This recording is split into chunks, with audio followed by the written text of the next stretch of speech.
I'd like to give you a glimpse now into my journey through blindness. 33 years ago, which happens to be a very magic number today, 33 years, you've had this wonderful reunion and a lot of people that know each other here. So I'm going to give you a chance to meet me a little bit. And 33 years ago, I was a super mom. I was running my children around to their soccer games, driving, being a PTA president, starting a catering company.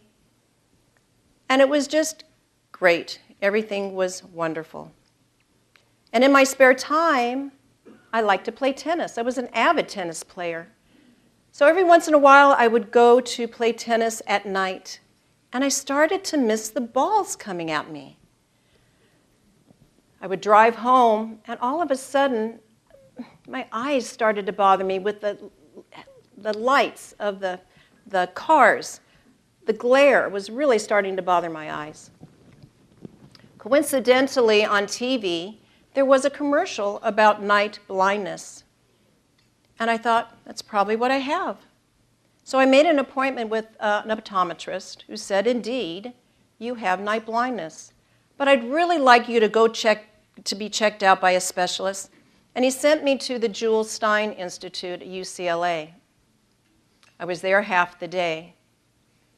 And then the doctor came up to me and said, Linda, I'm sorry to tell you that you have a retinal eye disease called retinitis pigmentosa, which is degenerative and progressive, and you may be rendered to be blind someday. He handed me a bag of vitamins, A, C, and E, and said, we hope this can help you preserve your sight. I got in my car, and I could not wrap my head around what he said. Rendered to be blind? Disease? All these myths started going around in my head. Being disabled. I'm not disabled, I'm abled. Dis-ease. I do things easily. I can't deal with this. But I decided to stop driving at night. And I decided to stop playing tennis at night. And then I made a very big decision to go into a denial stage. And I did this denial stage for about 10 years because I could still see to read. I could still drive around. And then things start to happen. I tripped over my pet dog and I broke my ankle. I started, okay, we're the police force here. Close your ears. I started sideswiping cars.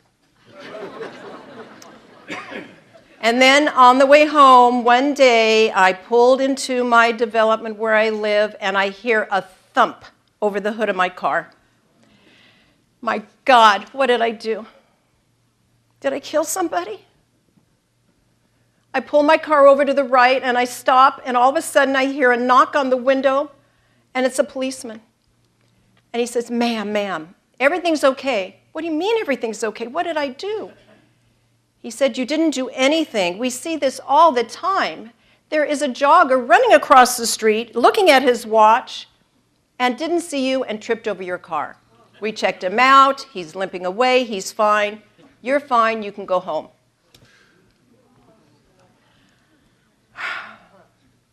I knew if I could see better, I would have stopped. I drove home. I sat at my table. And I put my keys down for the last time. I said, God, give me guidance. And he sent me a guide dog. But that didn't happen very quickly. My son kept saying, Mom, you need a guide dog, you need a guide dog. And I said, oh, honey, maybe someday. But that day came where I knew I had to make life-changing decisions.